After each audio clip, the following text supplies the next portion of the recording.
One of the most talked about people in the world right now, Bruce Jenner, revealing he considers himself a woman in an exclusive interview with our Diane Sawyer.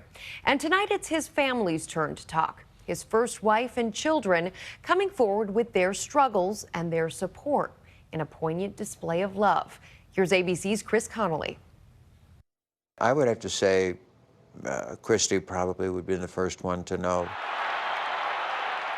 Even as she hugged the new Olympic champion of the decathlon in 1976, Bruce Jenner's first wife, the woman now known as Chrystie Scott, had known for 4 years of her husband's struggle with gender identity. I can't remember the exact words because it was such a shock to me. He told me he always wanted to be a woman, and understandably I was speechless. The incongruity of that revelation couldn't help but confound her then. It's so hard to wrap your head around it, particularly because he was such a manly man. But it didn't threaten me. It didn't threaten our marriage. Jenner sharing with ABC's Diane Sawyer memories of a disclosure to Chrystie that Jenner acknowledges was far from a complete one. I never really hardcore say, look, no, I don't know if I'm going to make it in this male gender here my entire life. I think that's come nice and dressed up for the beach. That struggle would take its toll on others, too. Viewers of this November 2013 Keeping Up with the Kardashians episode remember seeing son Brody Jenner confronting his father on camera. You weren't around. I was a kid, and it's like, now's not the time to talk about it. Now, more of Jenner's older children in footage not shown on Friday's broadcast. That was Bert. Recalling a time in the 1980s when their father seemed to vanish. We have a very complex relationship. He's disappeared out of our lives, especially out of my life. So I'm looking forward to this next chapter. Us missing, a time of our lives is still probably the hardest thing for us to deal with. We're trying not to look back, we're just looking forward. Jenner admitting that the depression and isolation of that gender identity crisis Good smile. led to the former Olympian being absent too often. Mommy. You weren't there a lot. Yes. The big formative years for them, I was really struggling with these issues. I talked to all the boys about this after the fact, that, I didn't do a good job. And I apologize to my kids for that. Those children now with a message for Jenner: all is forgiven, as their father embarks on transitioning to life as a transgender woman. In seeing him come out to me and explain his true self, I was more proud right then to carry the last name Jenner and to be a part of the family than at any time before. The one thing I think that we have gained that means more to us than anything is the honesty. I personally, hope that this journey leads to the place that he wants it to. And I'm excited for Bruce to tell his story. And more staunch support for Bruce Jenner before the interview with Diane Sawyer aired from Kim Kardashian on Extra. As a family, we always support each other 100%.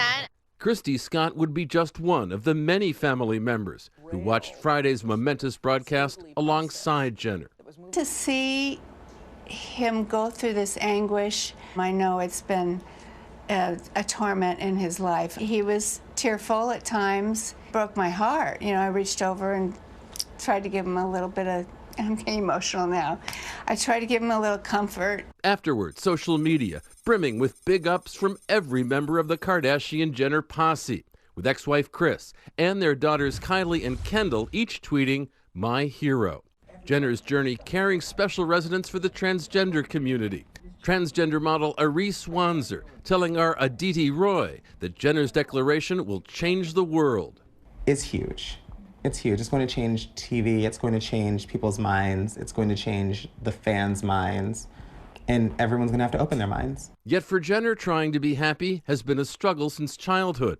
In these excerpts not shown Friday, recalling the early stages of transition, besieged by paparazzi.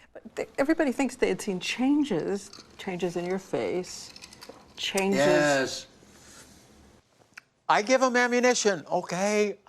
But why? Why? In other words, I'm trying to live with myself. So this was you venturing out for yourself. Absolutely, for nobody else. Into the rotor blade of. Yeah.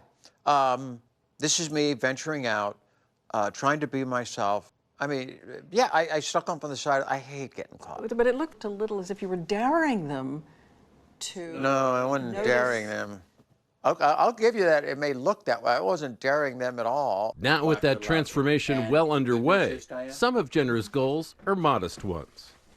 Be able to have my nail polish on long enough that it actually chips off.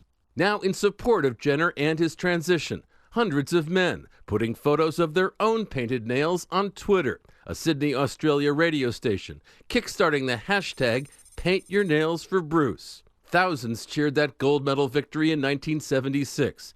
Jenner telling Sawyer in another previously unseen exchange how the challenge of the Olympic decathlon compares to the one that Jenner has faced for a lifetime. You said once the decathlon is just 10 events, but life?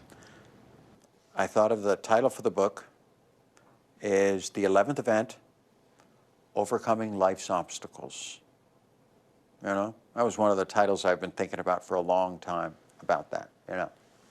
Yeah, because life is much more difficult than running a decathlon, I guarantee you. But ultimately, you win or lose from what's inside. What's exactly right, and being honest to yourself is so, so, so important. Yeah, you know, and it's hard to do sometimes, but everybody's got stuff. Everybody's got their things that they have to deal with. This happens to be my thing that I've dealt with all my life. I'm trying to do something about it for the good. For Nightline, I'm Chris Connolly in Los Angeles.